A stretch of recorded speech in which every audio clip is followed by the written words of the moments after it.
Hi Year 12, we're up to Act 4, Scene 5 of Hamlet, so we're powering through it.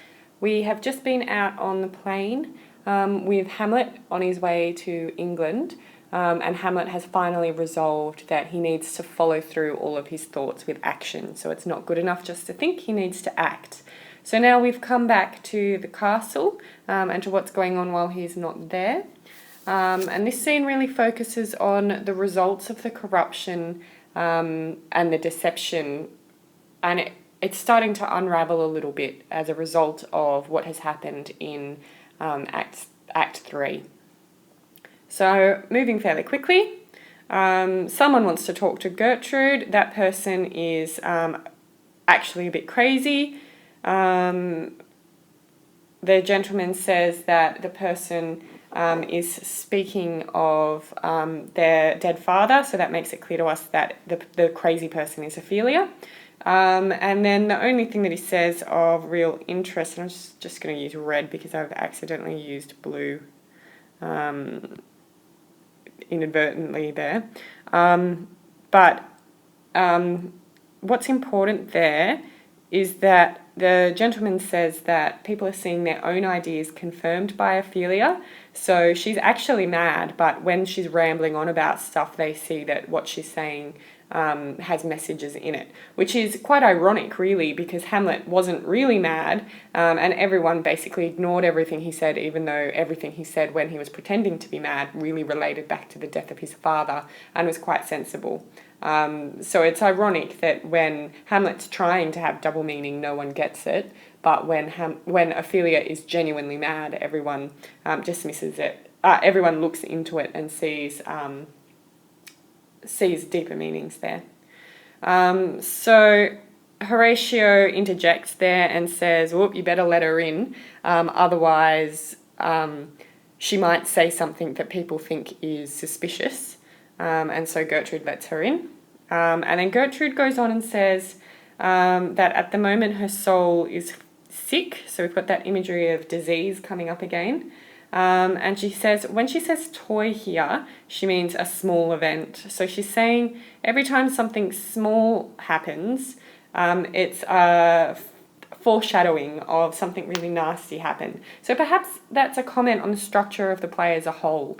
You might want to think about whether all of the other large negative events have been foreshadowed by a small negative event.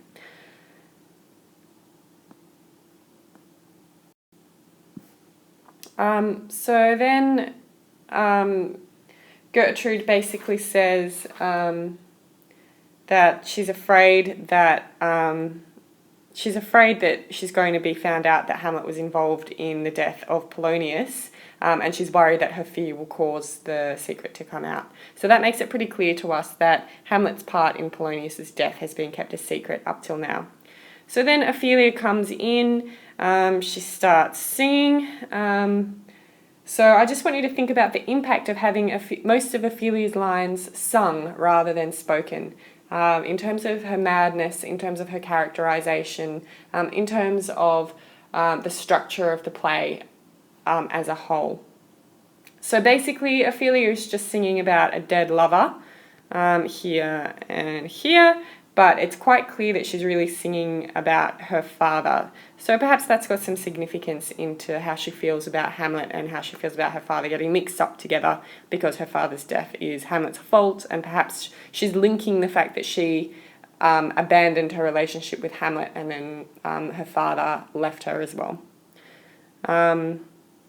So Gertrude tries to interrupt Ophelia, but Ophelia just keeps going on being crazy. Claudius comes in and Ophelia keeps being crazy in front of both of them. Notice that she goes back to the imagery of the garden, and she's associating it with death. So she's talking about graveside flowers being used at a funeral. So we've had that garden metaphor. We've talked about the idea of there being weeds in the garden of Denmark and the garden being overgrown and needing to be cut down. And now we're seeing that even the women of Denmark, who used to be referred to as the flowers, that's been tarnished as well by the reference to the grave. So then we go on with some more craziness on the part of Ophelia. the king is like, oh, she's thinking about her father, and then Ophelia sings about her father again. This is a little bit interesting. There's some sexual innuendo here, and then there is some fairly blatant sexual references here. So you can see again that we've got a mirror being held up to Hamlet's behaviour when he was mad. So he was sexually inappropriate to Ophelia, but he was just pretending to be mad. Now Ophelia genuinely is mad, and she's also inappropriately discussing sex in a social situation where it's just really not permissible. And really, as a woman, she shouldn't, in this day and age, she shouldn't be talking about such things as an unmarried woman. It's not really appropriate. So then Ophelia comes out with the only piece of real sense that she says, and that's just that she's going to tell her brother about the death of their father. Then Claudius has a monologue there to Gertrude. So he uses the imagery of disease and corruption. He basically just says that he's basically just listing the problems that they've had recently. And he's mimicking the idea that Gertrude has had already in this scene, that bad things seem to come in groups, not just one at a time. So then he goes on and enumerates all the terrible things that have happened.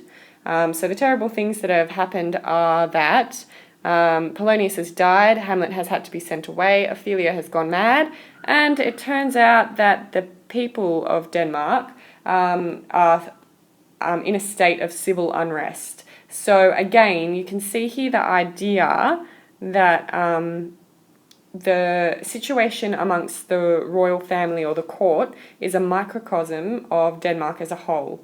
And you can see that imagery of corruption in thick and unwholesome there. So you can see that the goings on in the court is having an impact on Denmark as a whole. So then we find out, so there's Ophelia who's mad, that's terrible.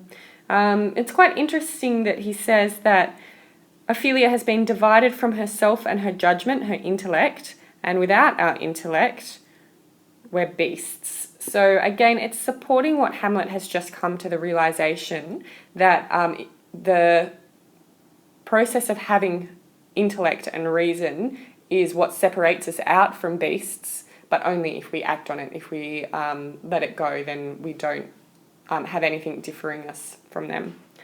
And then he gives us a new piece of information. We find out that Laertes has been in Denmark since Polonius's death, but in hiding, allowing the rumours about the death of Polonius to infect his ear. So he's been listening to gossips.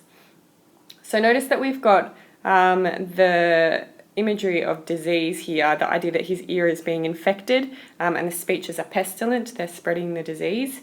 So that's continuing on there. And then basically he just says that he's worried that Laertes is going to come after him, blaming him for the death of his father. So then